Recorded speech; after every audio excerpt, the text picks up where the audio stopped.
Jangan lupa subscribe YouTube channel Metro TV News dan jangan lupa nyalakan notifikasinya.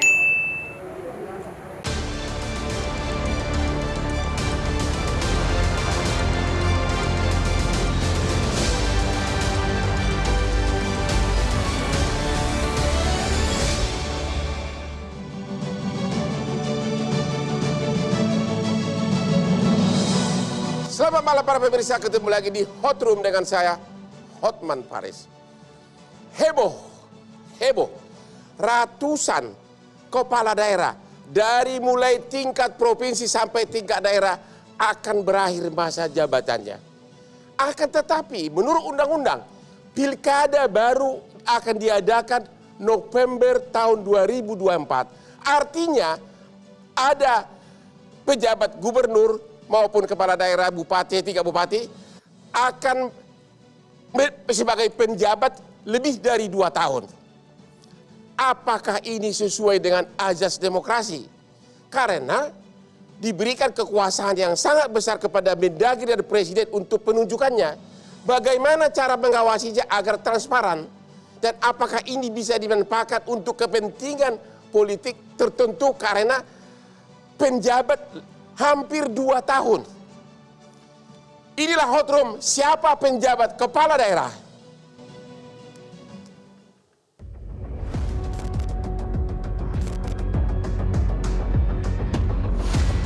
Kosong.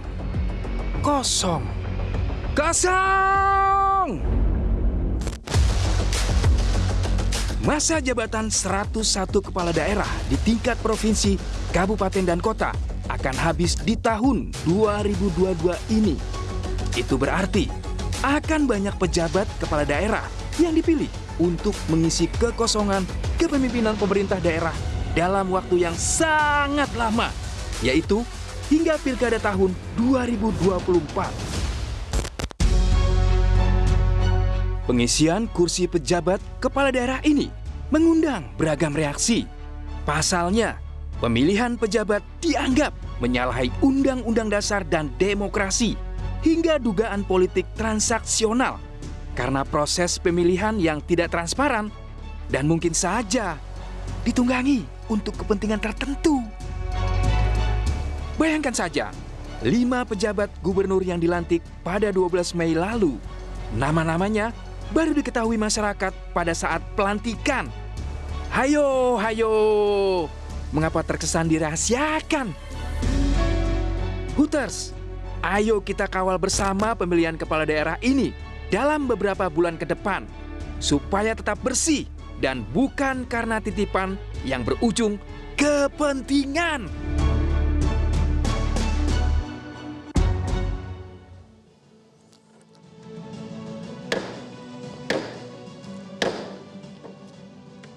Untuk membicarakan topik ini telah hadir malam ini para narasumber di tengah-tengah kita. Yang pertama, Bapak Johermansyah Johan, Dirjen Otonomi Daerah Kemendagri periode 2010-2014. Selamat malam, Pak. Selamat. Berikutnya, Bapak Sony Sumarsono, PLT Gubernur DKI 2016-2017 yang dulu terkenal menggantikan Ahok, Pak ya? Ya, betul. Selamat malam. Oke. Sebelah kiri adalah yang sudah kita tiap hari ketemu, Ibu Titi Anggraini, anggota Dewan Pembina Perludem. Selamat malam, Bu. Malam, Bang. Berikutnya Bapak Ferry Amsari, Direktur Pusat Studi Konstitusi. Selamat malam, Pak. Untuk disclaimer, kita sudah mengundang Pak Mendagri dan Dirjen dan jajarannya, tapi semuanya tidak bisa hadir. Oke, sebelum kita masuk ke pembahasan berikut ini, kita mau lihat dulu grafis nama 5 pejabat gubernur yang dilantik berikut ini.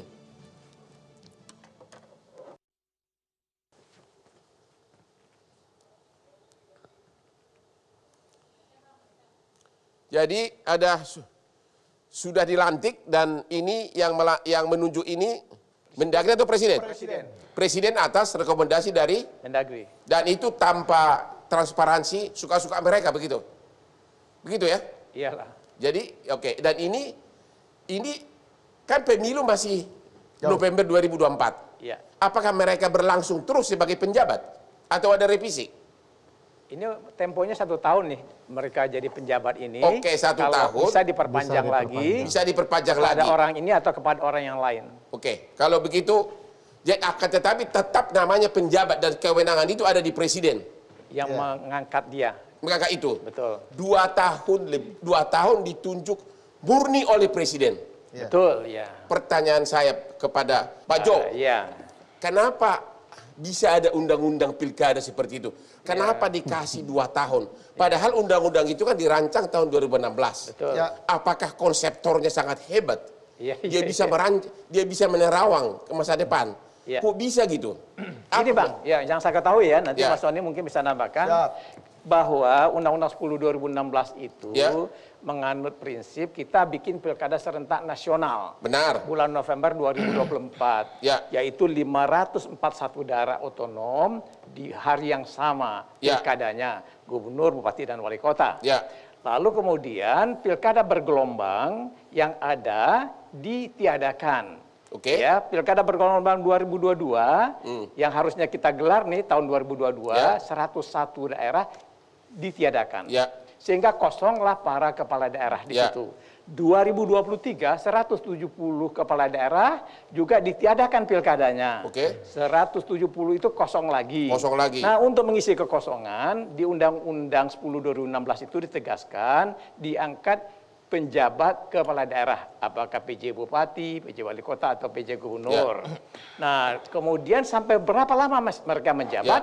Sampai dengan terpilihnya kepala daerah serentak hasil Pilkada Serentak Nasional November 2024. Ya. Itu yang sangat lama. Malah Bang, itu hampir mendekati 3 tahun. Oke. Hampir mendekati 3 tahun. Pertanyaannya, apakah itu ada motivasi politik pada saat undang-undang itu dibuat 2016? Karena ini kan memberikan kekuasaan yang sangat besar kepada presiden dan Mendagri. Menurut analisa Bapak, Ya, apa yang kalau terjadi? saya ini business as usual ya melihatnya. Apa itu? Business as usual itu seperti biasa. Kalau Ya, itu kosong apa? jabatan, Ya. maka diangkat PJ dari ASN. Ya, Itu pertanyaannya standar yang kenapa lama. bisa sampai hampir 3 tahun? Nah, itulah yang tidak didalami dengan baik, tidak ada semacam simulasi bahwa PJ-PJ yang lama itu kan hanya bilangan bulan. Tapi di PJ yang ini bilangan tahun. Bahkan ada pilkada serentak nasional, ada pileg pilpres Februari 2024 juga di bawah kepemimpinan PJ. Itu setahu saya tidak betul-betul dibuat simulasinya, Ya. tidak ada debat yang cukup luas di masyarakat. Itu yang tahu hanya pejabat pembuat produk undang-undang ini, yaitu kawan-kawan pemerintah, Di bawah Dagri, Mas Sony ini tanggung jawab nih Pak. Kemudian satu lagi adalah DPR RI. Ya. Nah, mereka kayaknya kong-kalingkong aja untuk Nggak, pertanyaan saya begini, menetapkan Pak itu. Jo. Ya. 2020 pilkadanya serentak nggak?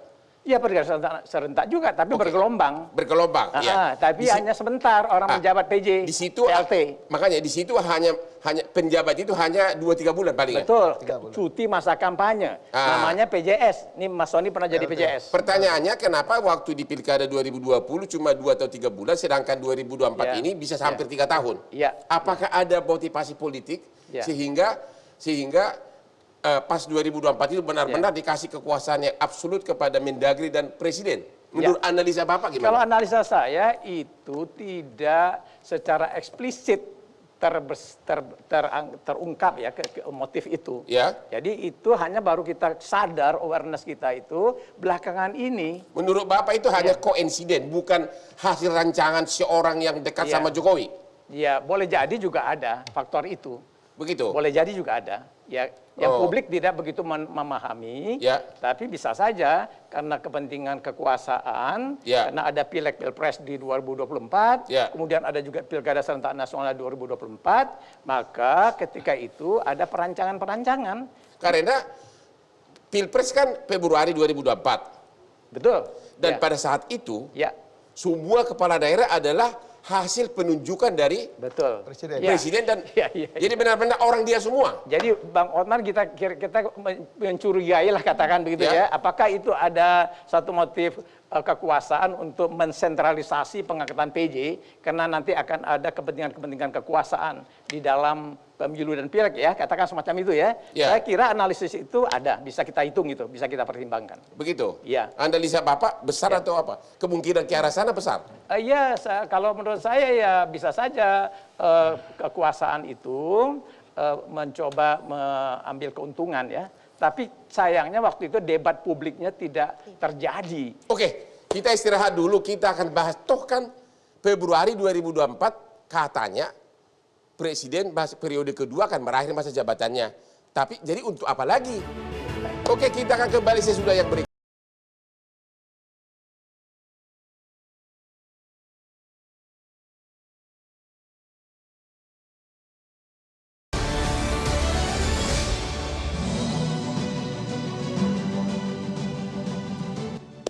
Temu lagi di Hot Room, Pak Jo. Bapak kan termasuk yang pernah menikmati jabatan sebagai penjabat gubernur. Ya betul, 2013-2014 saya PJ Gubernur Riau. Itu yang nunjuk presiden langsung. Kepres itu. Berapa presiden. lama? Sekitar 4 bulan. Cuma 4 bulan? Betul. Ya. Lebih kaya nggak selama 4 bulan itu?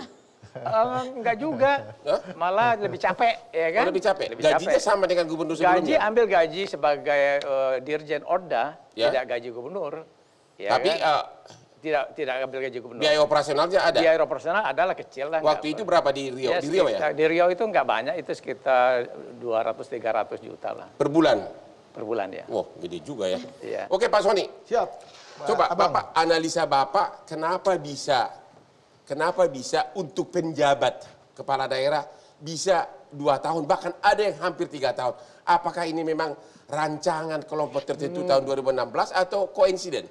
Baik, saya bisa menjelaskan dalam 2 hal. Ya, Yang pertama, kita pada saat merancang, saya Direktur Jenderal Otonomi Daerah saat itu, kita tidak pernah memperkirakan akan adanya pandemi COVID-19 oke. yang mengakibatkan penundaan Oke. pilkada bergelombang menjadi 1. Itulah yang menyebabkan kenapa lalu kemudian semua mundur di belakang. Tapi kan undang-undang itu dibuat tahun 2016. Tapi pandeminya kan belakangan setelah 2016, Pak. Enggak, maksud saya, Ya. tahun 2016 sudah ditetapkan pilkada November 2024. Betul, Nah, betul. Jadi nggak ada kaitan sama pandemik. baik.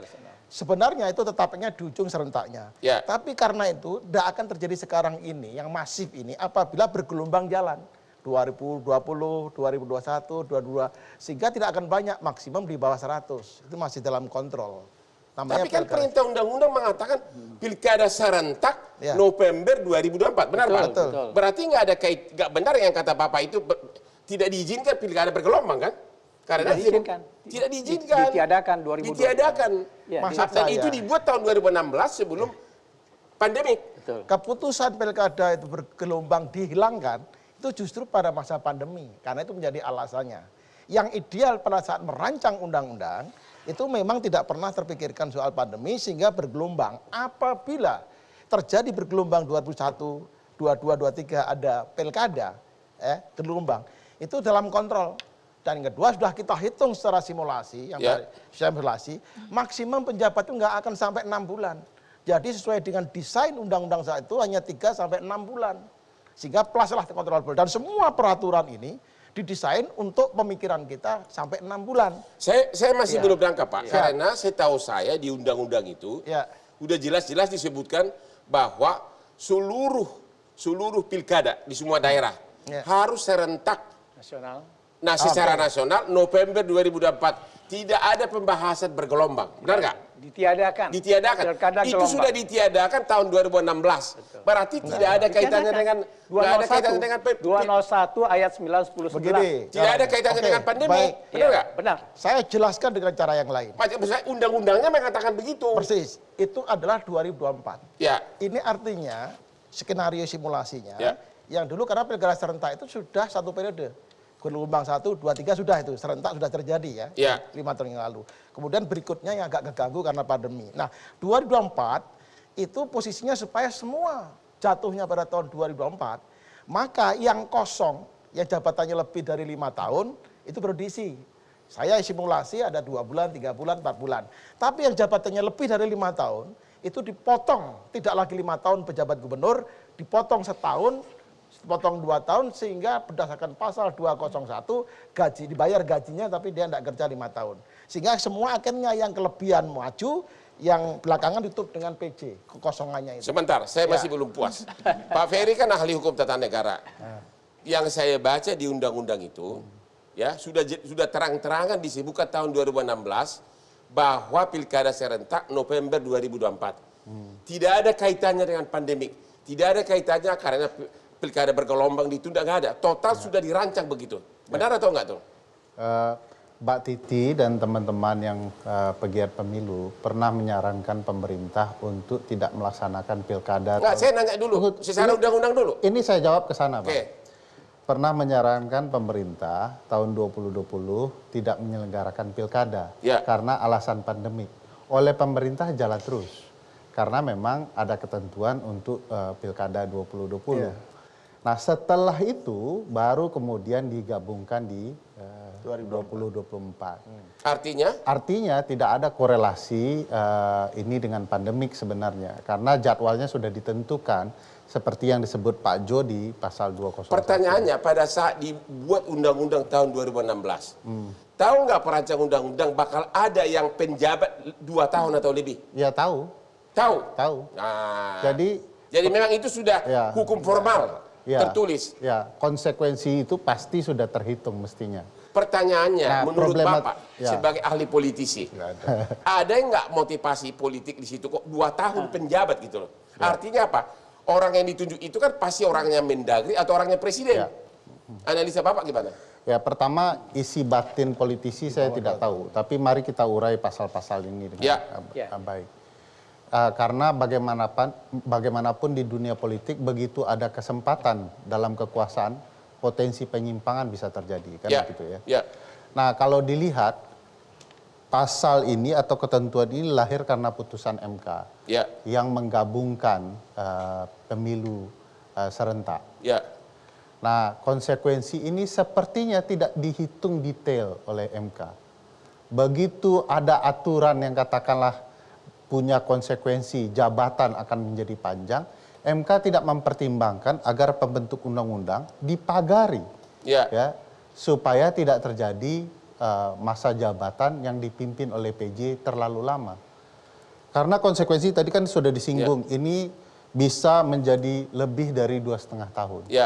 Kalau dihitungan berdasarkan putusan MK, lebih dari 2,5 tahun itu bermakna 1 periode masa jabatan. Jadi PJ ini menjabat 1 periode masa jabatan kepala daerah. Dan kalau mengikuti Undang-Undang 10 2016, ada 2 model itu. Dan itu tidak dipertimbangkan MK dan pembentuk undang-undang, termasuk penyelenggara pemilu dalam konteks berbeda. Apa 2 modelnya? Kalaulah kekosongan jabatan secara tetap kepala daerah itu berlangsung 1,5 tahun atau 18 bulan, maka dilakukan penunjukan. Tapi kalau lebih berdasarkan pasal 173, 174 tapi kalau lebih dari setengah tahun, dilakukan proses demokrasi di DPRD. Ini lebih dari 2,5 tahun.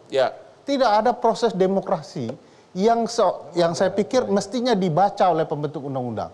Kalau memang ini proses transisi, katakanlah begitu karena putusan MK lalu lahir undang-undang ini, maka ini proses transisi. Kenapa tidak dipertimbangkan 2 model seperti ini? Ya, pertanyaan saya, kenapa lebih dari 2 tahun? Kenapa sengaja dibuat segitu lama? Pasti pejabat itu sebelum membuat undang-undang pasti sudah hitung dong. Apakah ada niat politik agar presiden yang menjabat pada saat itu benar-benar absolut kekuasaan? Saya jawab karena dengan, semua gubernur menjadi murni orang dia. Saya jawab, bisa saja kejadian ketika itu terjadi niatan politik karena memperhitungkan kesempatan. Tapi yang melakukan sekarang menteri dalam negeri yang lain nih, yang katakanlah menikmati konsekuensi itu. Bagi saya ini mestinya kalau berdasarkan putusan MK yang baru ada 3 putusan 67 PUU 19 Romawi 2021, putusan nomor 15, 18, PUU 20 Romawi 2022. Yang kurang lebih dia memberikan garis bawah dan diulang-ulang di setiap putusan oleh MK. Bahwa untuk penunjukan ini harus memperhatikan prinsip-prinsip demokrasi. Tidak boleh hilang itu. Dalam menjalankan prinsip demokrasi itu MK menyarankan, satu, Kementerian Dalam Negeri harus buat peraturan pelaksana. Sampai hari ini tidak buat. Jadi kalau bicara motif, ada motifnya nih, motif politiknya. Oke. Tidak dibuat. Kedua Bang, ini Ya, perlu dijelaskan. ya. Ada 3 standar yang harus dilakukan Kementerian Dalam Negeri untuk menunjuk PJ ini. Satu katanya, harus dipastikan orang ini betul-betul ditunjuk secara transparan dan terbuka. Dan ini tidak dilaksanakan. Tidak terlaksana, 55 itu misterius itu. Oke. Kedua, katanya harus dilakukan penunjukan yang menghasilkan orang yang kompeten. Ya. Kalau kemudian masalah daerahnya banyak di isu ekonomi, mestinya yang ditunjuk itu orang yang katakanlah mampu menyelesaikan masalah ekonomi. Jangan masalahnya ekonomi yang ditunjuk kemudian orang yang ngurus olahraga misalnya. Yang ketiga, harus memperhatikan aspirasi masyarakat daerah dan pemerintahan daerah secara tulus. Ya. Ada kata tulusnya itu. Itu tertulis di mana? Tertulis di dalam amar putusan MK, di dalam pertimbangan putusan MK. Oke. Yang ketiga ini, bagaimana kita bisa katakan ini dijalankan oleh Menteri Dalam Negeri? Wong gubernur memberikan saran-saran PJ tidak didengarkan. Bahkan kalau dari informasi Pak Sony tadi, sudah dilayangkan surat oleh Kementerian Dalam Negeri kepada gubernur untuk mengusulkan nama-nama penjabat, ternyata nama-nama itu terabaikan. Ya. Artinya tidak memperhatikan aspirasi Yang pemerintah ngasih daerah. usulan gubernur atau Mendagri? Mendagri yang minta, kirim surat, begitu kan? Udah duluan gitu. Ya, dikirim surat, kira-kira siapa yang mau diusulkan? Untuk bupati maksudnya.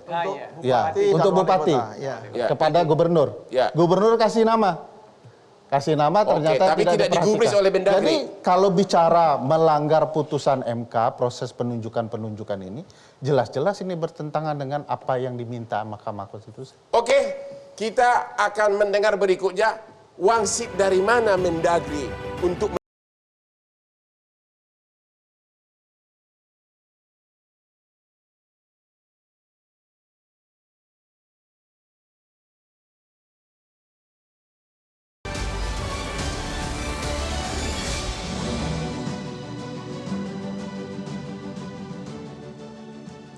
Temu lagi di Hot Room.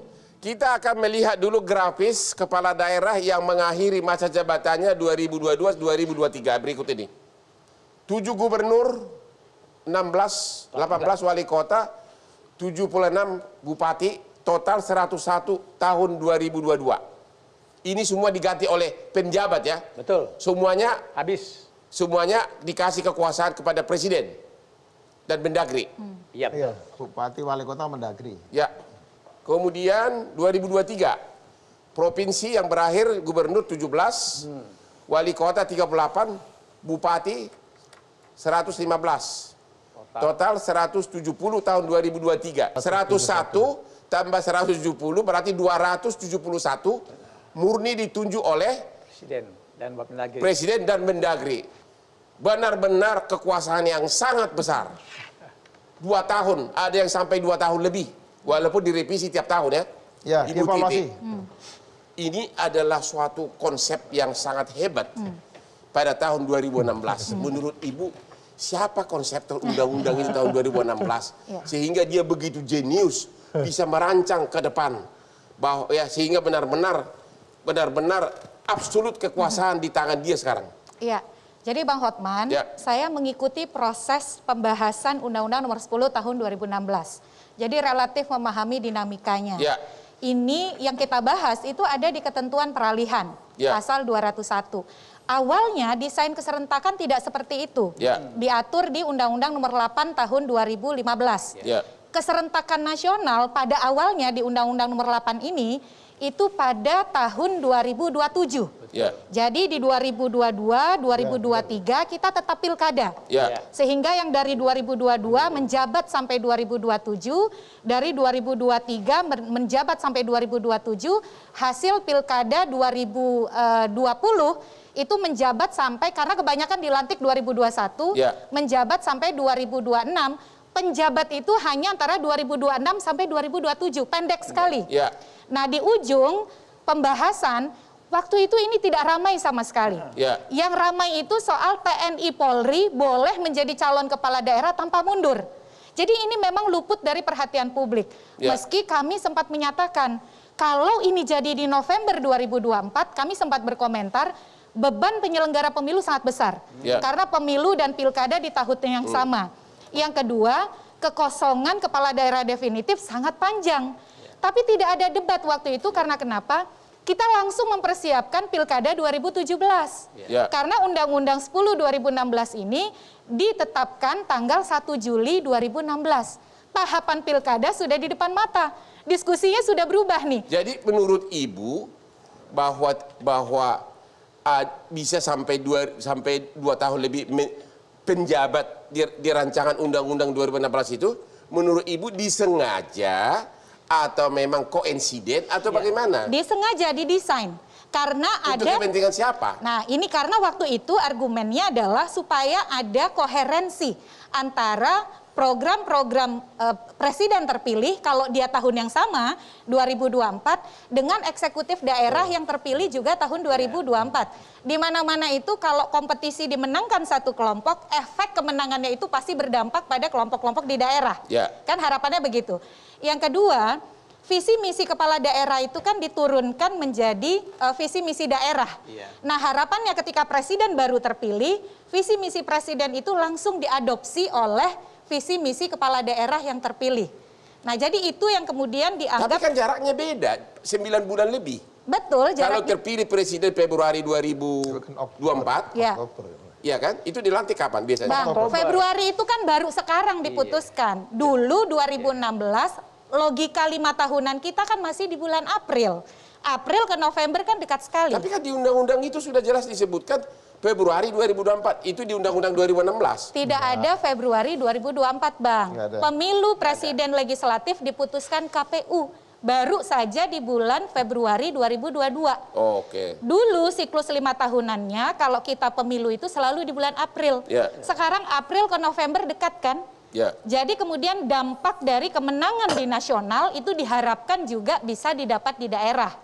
Nah, itu dinyatakan waktu itu, argumen itu. Yang kedua, untuk mempermudah koherensi antara visi misi program eksekutif nasional dengan eksekutif daerah. Pertanyaannya begini. Kalau kalau Februari 2024 misalnya terpilih, Hotman Paris.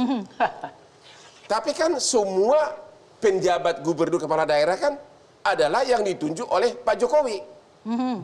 Apa kaitannya gitu loh? Kan justru terjadi konflik gitu loh. Itu penjabatnya, Bang. Karena itu kalau Hotman Paris yang menang di Pilpres Februari 2002 berarti saya mengalahkan Jokowi kan?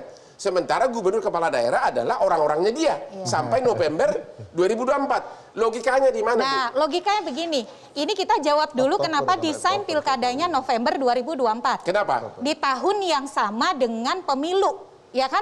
Pemilu 2024, pilkada 2024. Tapi beda 9 bulan. Betul.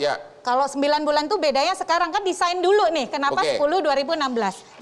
Karena supaya kemenangan di nasional juga berdampak di daerah. Itu satu dulu alasannya. Yang kedua, supaya program eksekutif nasional juga itu dibawa oleh eksekutif daerah. Nah, yang ketiga, kenapa kita ramai? Justru karena tadi penjabat yang panjang itu dulu kita luput untuk kemudian menyuarakannya secara berisik. Luput doang. Berarti menurut Ibu itu memang bukan motivasi politik? Luput itu karena memang ruang diskusinya tidak dibuka kepada publik. Luput publik tapi orang yang mengkonsep memang itu disengaja karena waktu pembahasannya injury time sudah mepet, harus ada tahapan pilkada, ruang diskusi kepada publik memang tidak terbuka ya Pak Jo. Ada kritik Pak Sony juga pada waktu itu. Dulu tuh kita bicaranya teknis, belum implikasi ke penjabat. Karena begini, kalau pemilu dan pilkada di tahun yang sama, itu berat sekali. Tapi kemudian mereka kan jalan terus. Nah, kemudian ada gugatan ke Mahkamah Konstitusi. Artinya publik mulai sadar bahwa ada hak politik yang dihilangkan. Makanya muncul putusan 67 2021. Gejolak itu mulai muncul sebenarnya dan disuarakan dan diaspirasikan kepada Menteri Dalam Negeri yang baru. Saya misalnya tahun 2020 menulis tulisan soal normalisasi jadwal pilkada.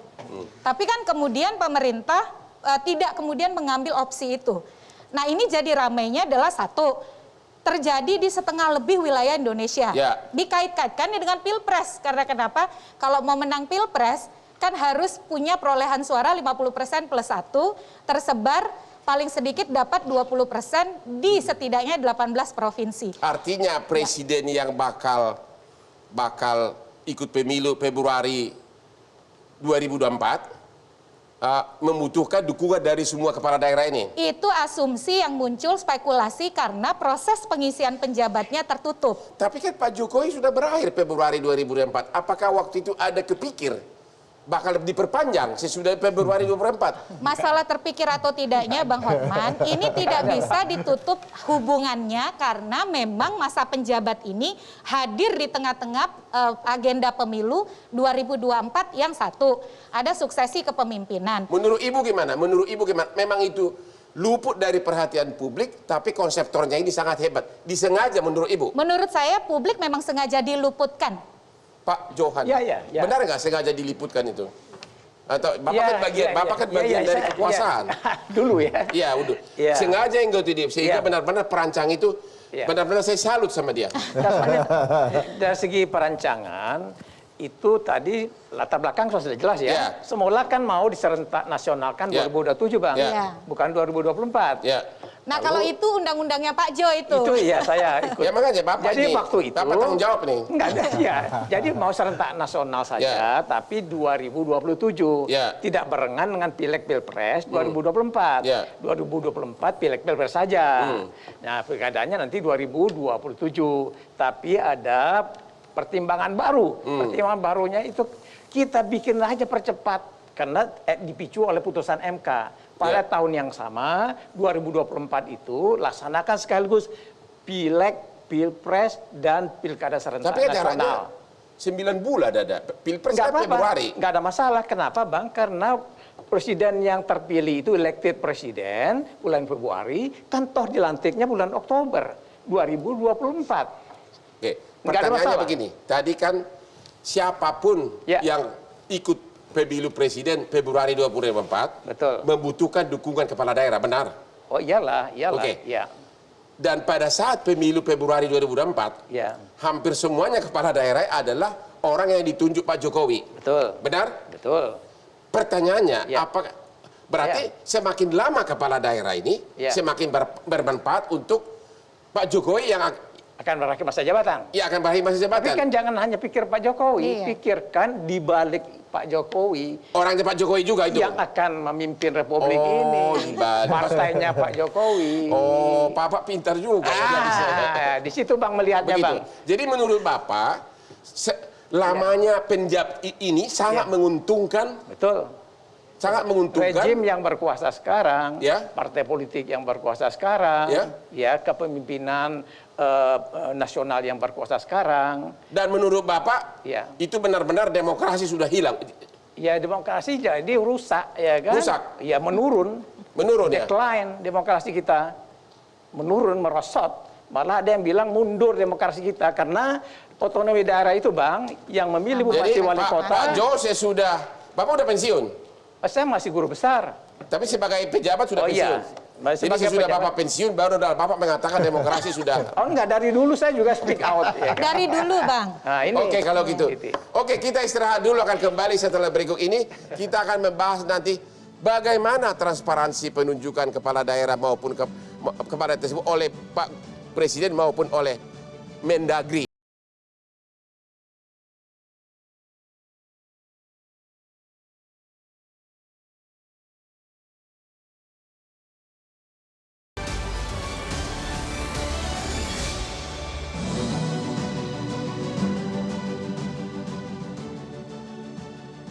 Temu lagi di Hot Room.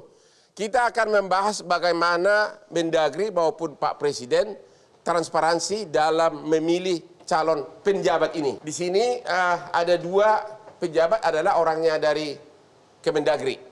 Pertanyaan saya Pak Ferry, bagaimana transparansi dalam penunjukan 5 kepala daerah ini oleh Mendagri dan Presiden?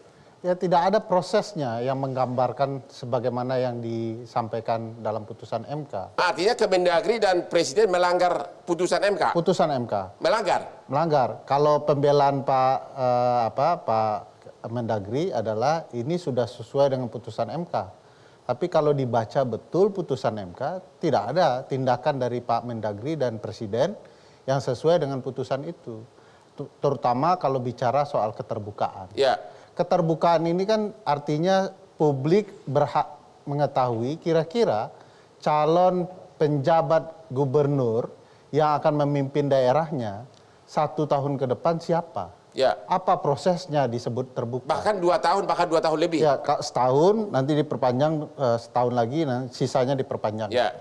Jadi tidak ada kemudian mekanisme itu. Makanya saya singgung, ada 2 pola mekanisme dalam prinsip demokrasi yang sesuai dengan pasal 18 ayat 4 yang mengatakan harus dipilih kepala daerah itu secara demokratis. Jadi kesimpulannya, Anda mengatakan Pak Presiden maupun Kemendagri telah melanggar putusan MK? Melanggar putusan MK, sangat terbuka. Tadi pagi saya diskusi, saya sampaikan hal yang sama, bahwa ini harus ada pembelajaran bagi penyelenggara negara, tidak boleh mengabaikan putusan MK. Tidak suka boleh, tapi mengabaikan tidak boleh. Oke. Saya dan Mbak Titi itu sering komentar komplain dengan putusan MK, tapi kami boleh dicatat tidak pernah kemudian melanggar atau menentang putusan Katanya MK. penjabat ini, misalnya dia dirjen, tetap juga menjabat sebagai dirjen, benar Oh nggak? iya, ya. Jadi 2 jabatan? Ya. Double gardan. Double gardan, ya. Itu bagaimana dia bisa double begitu? Ya, Dari segi karena harus diingat, Bang, produktivitas bagaimana? harus diingat penjabat itu dirancang bukan untuk waktu yang panjang. Ya. Dia waktu yang pendek. 2,5 tahun apa itu pendek? Oh iya, makanya ini di luar konsep administrasi penjabat. Ini terjadi waktu, makanya saya sebut tadi singgung, ini sudah hampir 1 periode. Kalau memakai putusan MK mengukur 1 periode masa jabatan. Jadi tidak boleh proses seperti ini ada. Mestinya ada perubahan. MK di sana lalainya, begitu menentukan keserentakan, tidak disiapkan pagar-pagar.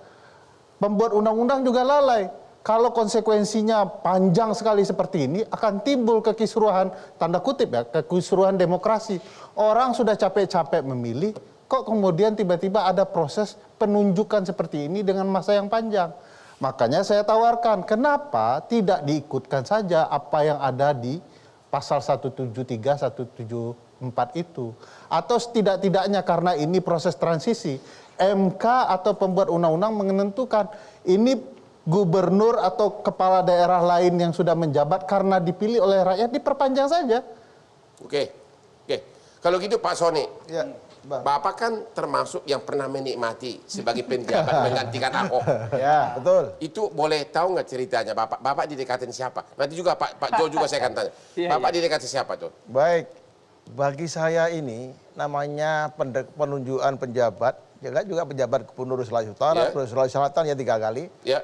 Itu semua karena menggunakan metode political appointed atau delegasi. Political appointed. Gue bingung, ya, artinya apa nih? Ya artinya seseorang ditunjuk untuk menduduki jabatan politik karena penetapan. Oleh? Ya oleh yang punya berwenang yaitu presiden. Dan itu waktu itu tanpa transparansi, murni. Nah ini soal pendekatannya dulu Bang. Oke. Nah soal kemudian yang kedua adalah namanya political elected. Artinya karena dipilih. Oke. Nah elected berarti contoh gubernur. Ya. Makanya seperti Mas Ferry sampaikan tadi harus demokratis. Itu dalam rangka penunjukan Tapi gubernur. penunjukan Bapak kan tidak ada asas demokrasi, kan langsung ditunjuk begitu Ya, aja kan? karena delegasi. Ya. Dia pendekatan delegasi itu kekuasaan presiden didelegasikan sebagian kepada saya atau siapapun sebagai PC untuk memimpin daerah itu. Artinya memang pada saat penunjukan itu murni kewenangan presiden, tidak ada transparansi.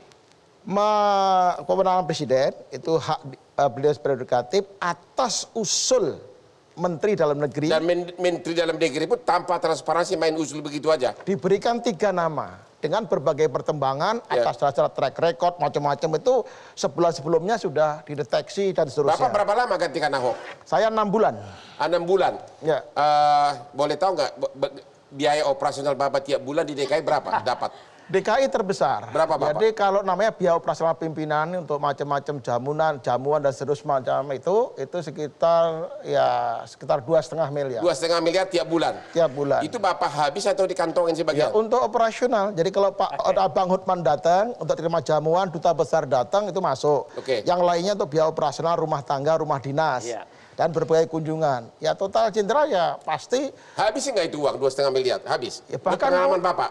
Kalau saya jelas pasti ya cukup lah. Enggak gini, dikasih 2,5, kalau sisa Bapak bisa kantongin nggak? Itu haknya Bapak kan sebagai penjabat? Ada hak sendiri yang memang secara murni diambil kita sekitar kira-kira 750 juta. Enggak, kalau misalnya dari 2,5 miliar Kembali. ini, yang habis hanya 10%. Oh enggak, kembali. Oh kembali ya? Kembali. Jadi mendingan dihabisin begitu kan? Ya itu soal akuntabilitas. Ya. Kegiatan tergantung jadi diperbanyak agendanya. Sebentar, kewenangan Bapak sebagai PLT apa? Sebagai penjabat? Supaya penjabat ya sebenarnya hampir sama dengan gubernur DKI Jakarta, ya hampir sama ya. Tapi dalam hal kebijakan strategis Tidak berhak. terkait dengan keuangan, peraturan daerah harus seizin Menteri Dalam Negeri. Jadi benar-benar kekuasaan di tangan menteri untuk penjabat ini. Betul, karena termasuk yang sekarang pun. Sama pelaksana. Berarti sekarang Menteri Dalam Negeri dengan sistem sekarang akan menguasai ratusan kepala daerah. Ya, dari segi kewenangan. Dari segi kewenangan, hal yang strategis pasti dalam kendali Mendagri. Karena semua seizin. Mau teken APBD, mau teken Perda, mau buat kebijakan strategis, seorang PJ tidak bisa apa-apa. Hanya menyampaikan kepada Mendagri. Mendagri oke, baru diteken Perdanya. Jadi Bapak bahkan gaji buta dong Pak? Ya tidak buta, karena ada operasional pelayanan, pengendalian, ya seperti konflik 212, ingat kira-kira itu? Yang sama itu zaman pasca Ahok, zaman Ahok itu kan luar biasa aktivitas gubernur 24 jam nggak tidur. Jadi bukan gaji buta. Dan pengendalian di Jakarta itu 5 koper sehari saya bawa pulang untuk tanda 5 tangan. koper apa? Surat-surat. Oh, Bukan gitu. duit. 5 koper per hari itu untuk ditandatangani, bukan 5 koper duit seperti Bang Hotman. Begitu. Bapak sebagai dirjen gimana? Kan Bapak waktu itu dirjen kan? Karena dekat kantornya cuma depannya daripada Bapak bisa gitu.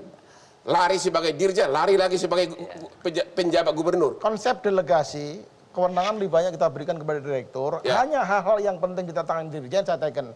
Karena itu selalu setiap hari 5 dari gubernur DKI sebagai 1 koper dari Dirjen Oda. Sehingga satu hari saya mengkonsumsi 5 koper dokumen harus saya baca, saya tanda tangani. Tapi apakah itu bukan rahasia umum bahwa pasti yang ditunjuk penjabat itu pasti orangnya Mendagri? Sebenarnya seluruh bukan. Jadi istilah orangnya itu terminologi politik lah itu. Kalau terminologi teknokratis, siapa yang diberikan kepercayaan mengemban mandat untuk dilaksanakan, ya kita terima. Jadi istilah orangnya mungkin tidak ada, karena kami semua di Depdagri adalah orangnya Mendagri. Oke, karena Bapak memang stafnya Mendagri ya sebagai dirjen. Karena sebagai staf, kita birokrat itu hukum birokrasi begitu Bang. Oke. Jadi tadi Pak Soni ini menggantikan Ahok 6 bulan. Tadi Pak Soni mengatakan tidak bisa berbuat apa-apa. Hanya rutinitas, tidak bisa membuat kebijakan. Benar Pak ya? Ya, kebijakan operasional tetap dalam kendali saya. Tapi membuat polisi baru segala macam. Yang strategis terkait dengan keuangan publik. 6 bulan. Pertanyaannya kita akan bahas nanti. 6 bulan aja nggak bisa. Gimana 2,5 tahun? Ketemu lagi di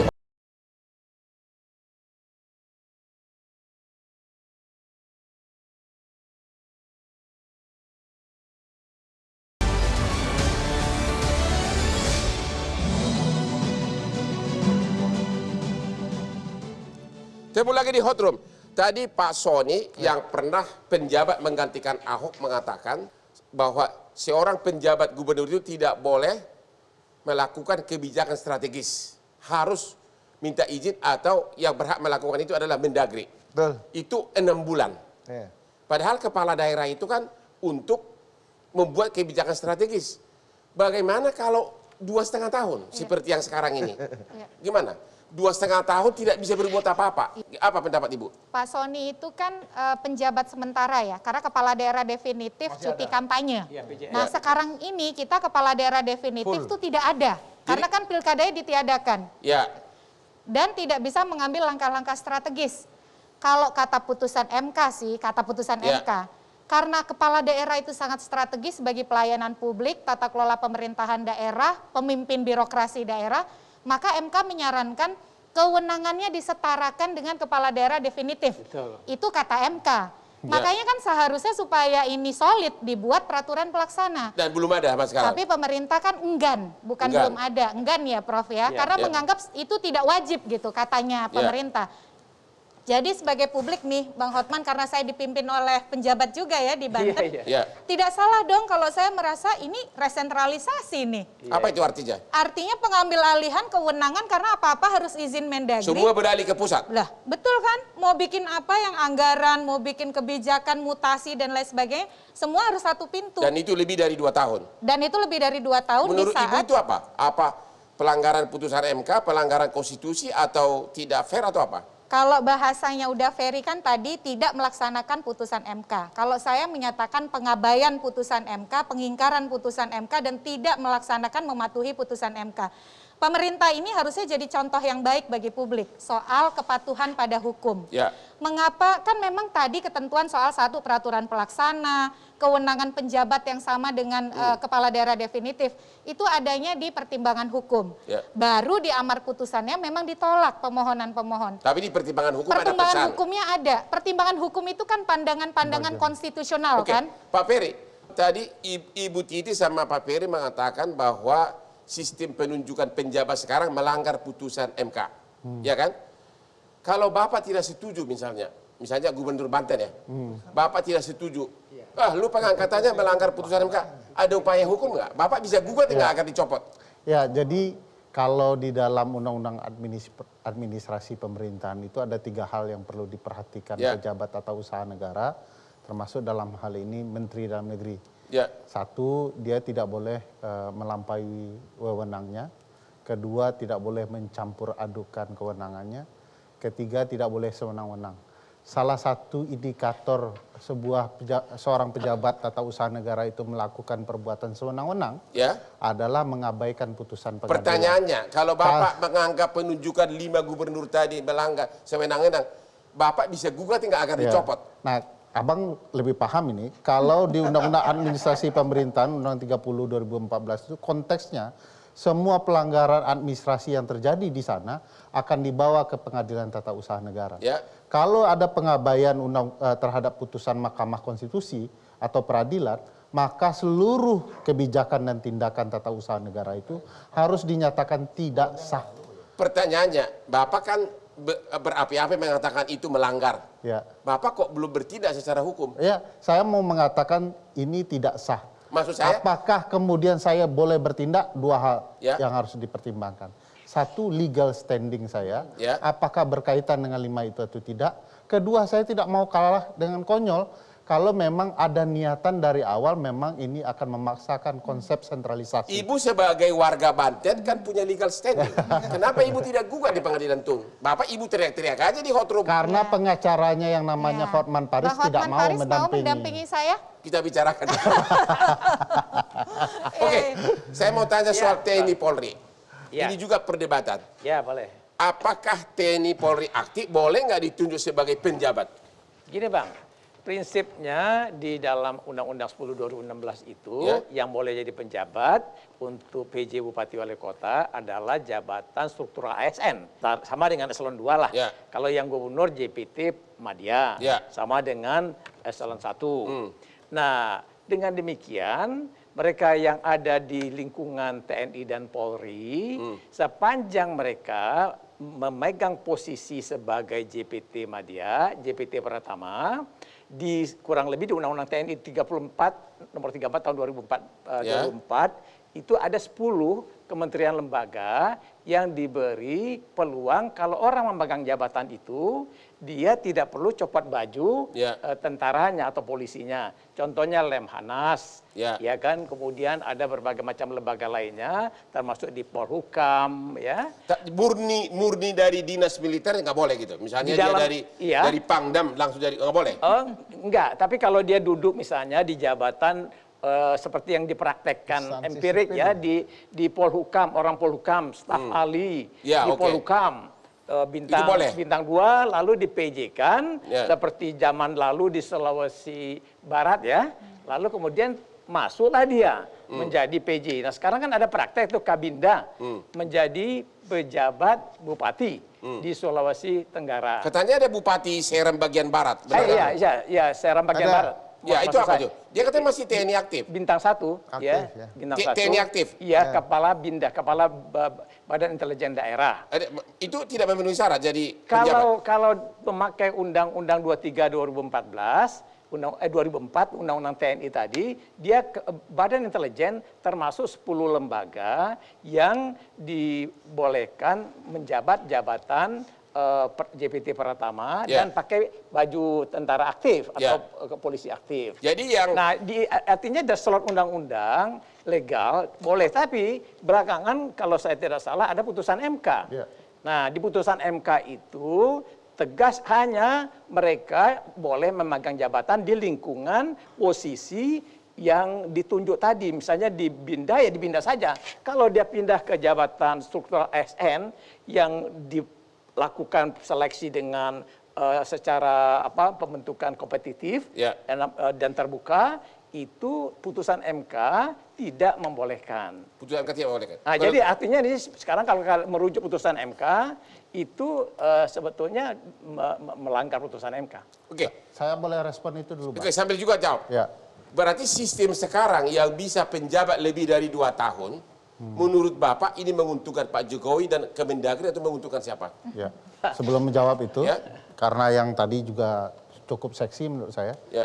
Di pasal 30 Undang-Undang Dasar 1945, tugas dari TNI dan kepolisian 2 hal saja, pertahanan dan keamanan. Kalau kita memerintahkan TNI dan kepolisian untuk menjadi kepala daerah, sudah kena kita di aspek kompetensi dan profesionalitas. Mestinya tidak dilakukan itu. Kedua, kalau kita menggunakan Undang-Undang 34, pasal 47, Undang-Undang TNI, pasal 28, Undang-Undang 2 2002 tentang kepolisian, itu dilarang TNI dan kepolisian aktif menjabat sebagai bagian dari ASN, apalagi kepala daerah. Nah, ada pengecualian-pengecualian yang disebutkan oleh Pak Jo itu, detail disebutkan lembaganya apa saja. Di luar itu tidak boleh. Dan penjabat kepala daerah bukan bagian dari itu. Jadi menurut Bapak, TNI dan penjabat kepala daerah yang sekarang ditunjuk sebagai penjabat menggantikan gubernur itu melanggar konstitusi dan undang-undang. Nah, yang melanggar siapa? Kemendagri? Kemendagri dan presiden tentu saja, bosnya. Nah, menjawab pertanyaan abang kedua itu. Yang diuntungkan siapa yang dengan sistem 2 tahun abang ini? Bayangkan kalau TNI dan kepolisian serta staf yang berada di Kementerian Dalam Negeri yang merupakan bawahan menteri memimpin menjadi pejabat daerah, secara psikologi batin mereka patuh kepada pimpinan. Sehingga akan ada nuansa sangat sentralistik yang diungkapkan oleh Mbak Titi itu. Apa saja perintah atasan akan dilaksanakan itu. Padahal konsep pemerintahan daerah kita adalah otonomi yang seluas-luasnya. Dan itu amanat reformasi. Dan itu amanat reformasi. Jadi yang diuntungkan adalah pemerintah pusat yang sekarang. Yes. Secara berlahan-lahan rezim Pak Jokowi sudah betul-betul sentralistik dan membangun konsep dui fungsi. Baik melalui PP soal dui fungsi ini, TNI dan kepolisian, apapun yang terjadi saat itu, setelah itu seluruh ruang-ruang yang berkaitan dengan jabatan sipil diisi oleh TNI dan kepolisian. Termasuk hari ini diisi untuk penjabat kepala daerah. Menurut Ibu Titi, pemerintah pusat ada partai tertentu yang diuntungkan oleh sistem yang penjabat lebih dari 2 tahun ini. Menurut Ibu partai mana yang diuntungkan? Di akhir masa jabatan yang harus dipastikan Pak Jokowi adalah janji-janji dan program strategisnya bisa terlaksana. Dan itu akan lebih bisa diimplementasikan kalau ada orang-orangnya di daerah. Jadi kalau ditanya siapa yang paling diuntungkan, tentu Pak Jokowi karena dia bisa mengeset siapa saja personel dia di daerah yang dia yakini bisa sesuai dengan apa yang menjadi kemauan beliau. Nah yang kedua tentu saja, nih sekarang misalnya untuk DKI, sudah ada beredar 3 nominator nama yang misalnya diusulkan oleh PDIP, disebutkan oleh ketua fraksi walaupun katanya itu penyebutan spontan. Nah itu kan kemudian mengganggu ya Pak Jo, Pak Soni. Kalau kemudian seolah-olah ada kepentingan atau kemudian ada nominator yang diusulkan oleh kelompok politik tertentu. Nanti kan kita bisa curiga berarti ini adalah orangnya si partai ini. Jadi memang kepentingan-kepentingan itu saya kira sulit untuk dibantah karena penjabat yang lama beririsan dengan pemilu 2024. Jadi di samping pemerintah pusat yang diuntungkan oleh sistem ini menurut Ibu partai mana? Ya kan tadi sudah disebut. Siapa? Partai yang tentu saja menjadi bagian dari Yaitu pemerintah siapa? pusat. Siapa? Namanya dong.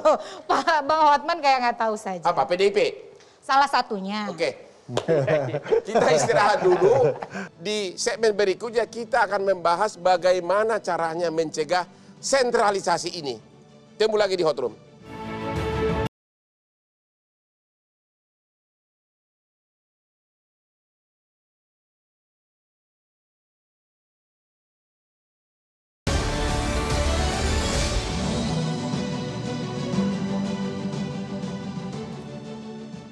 Tibalah kita ke segmen kesimpulan, kita minta kepada para narsum untuk memberikan kesimpulan, terutama membahas bagaimana cara mengatasi sentralisasi ini, dan yang kedua, apakah benar penjabat ini mau tidak mau harus melaksanakan pesan dari yang menunjuk dia, yaitu Kemendagri maupun Presiden. Silakan Pak Jo pertama yang telah mengalami pesan-pesan sekian lama. Jadi kalau kita jadi pejabat kepala daerah, kita diangkat oleh Presiden misalnya, atau Mendagri, tentu saja kita akan tunduk dan taat, patuh kepada arahan-arahan, pesan-pesan dari yang menunjuk. Kalau kita tidak melaksanakannya bisa dicopot kita dari jabatan itu, Bang. Apalagi ada evaluasi tiap 3 bulan. Jadi Anda mau mengatakan ratusan kepala daerah yang ditunjuk yang berakhir 2022-2023 akan semuanya tunduk kepada Pak Jokowi. Betul. Ya, itu. Bagaimana cara mengatasi ini? Karena demokrasi jadi hilang. Menurut Bapak gimana? Nah, jadi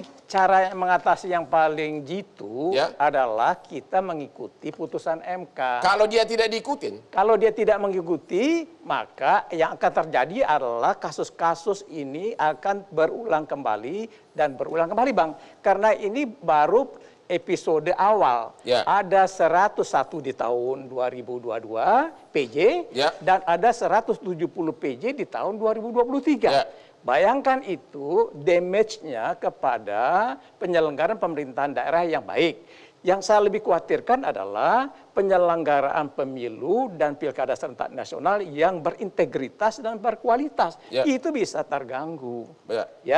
Jadi dengan demikian perbaikannya yang konkret adalah bikin PP, peraturan pemerintah, buka seleksi terbuka. Yang bikin kan Presiden kalau dia nggak mau.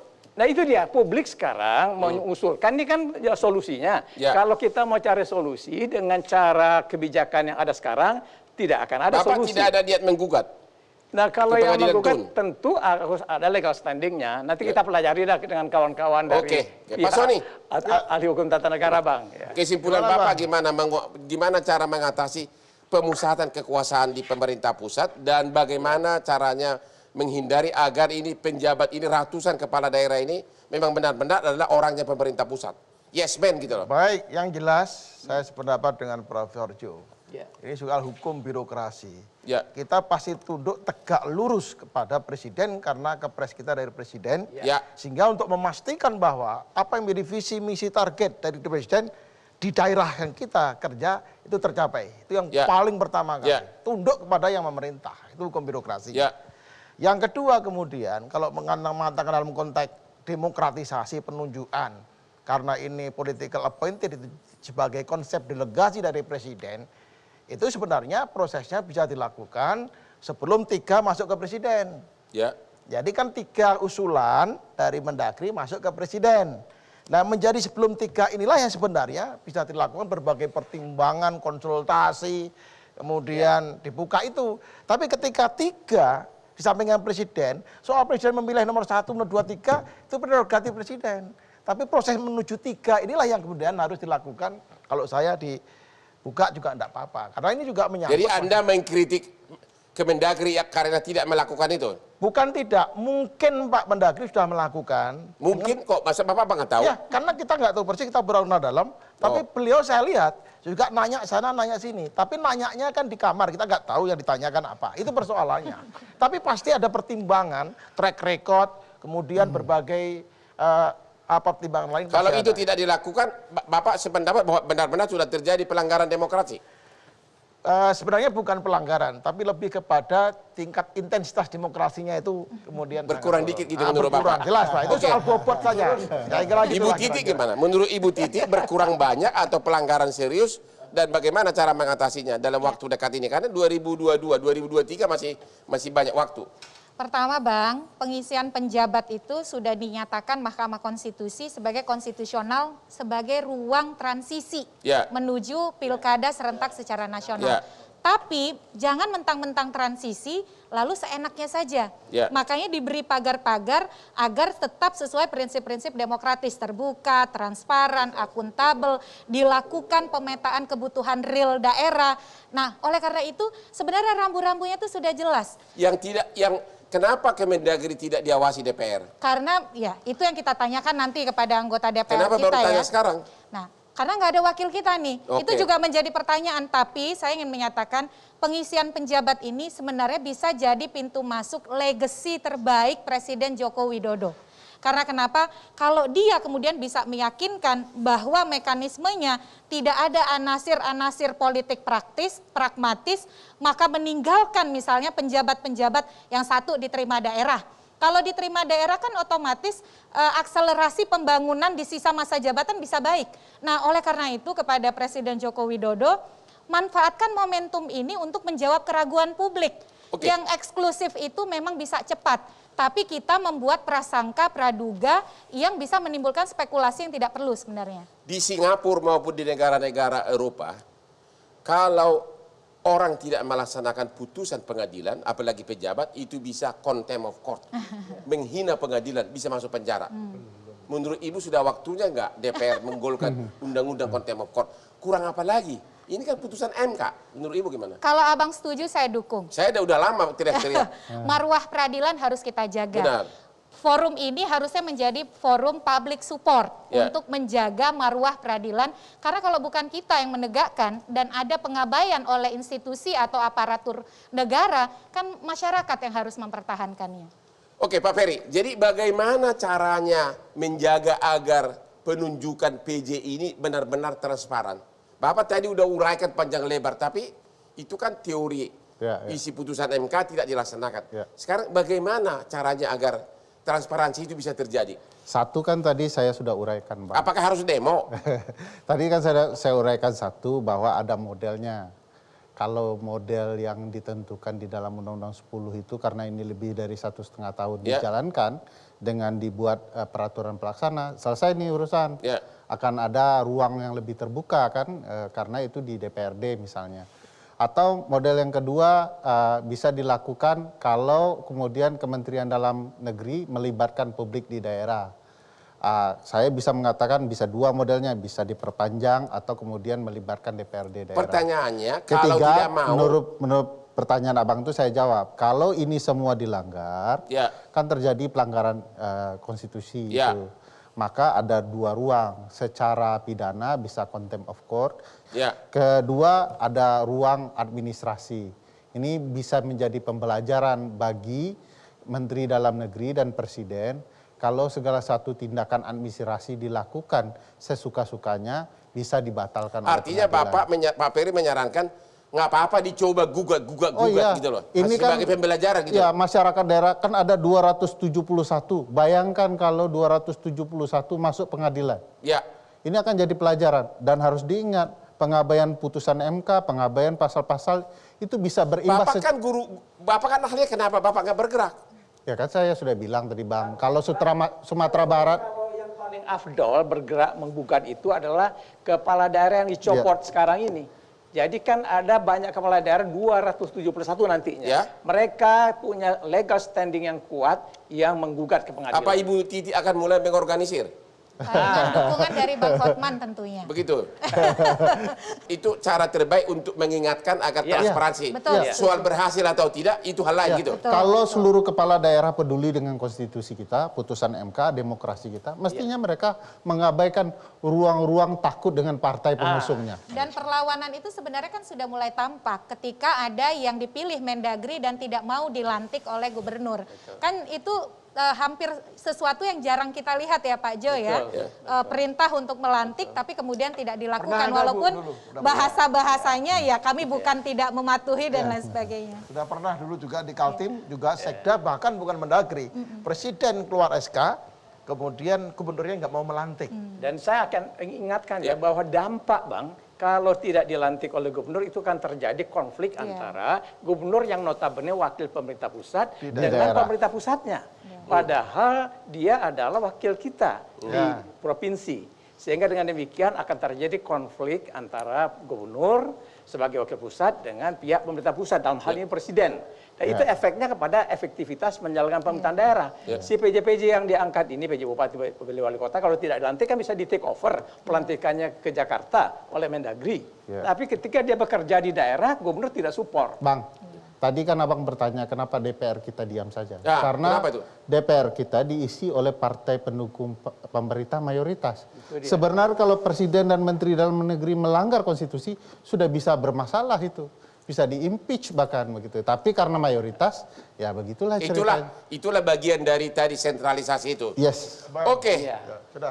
Tibalah kita kepada kesimpulan dari diskusi malam ini.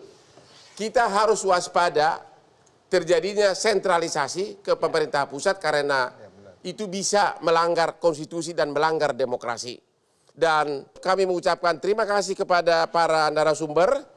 Dan jangan lupa para pemirsa untuk selalu menonton Hot Room di Metro TV tiap hari Rabu jam 21.30 yang topiknya selalu yang hot-hot.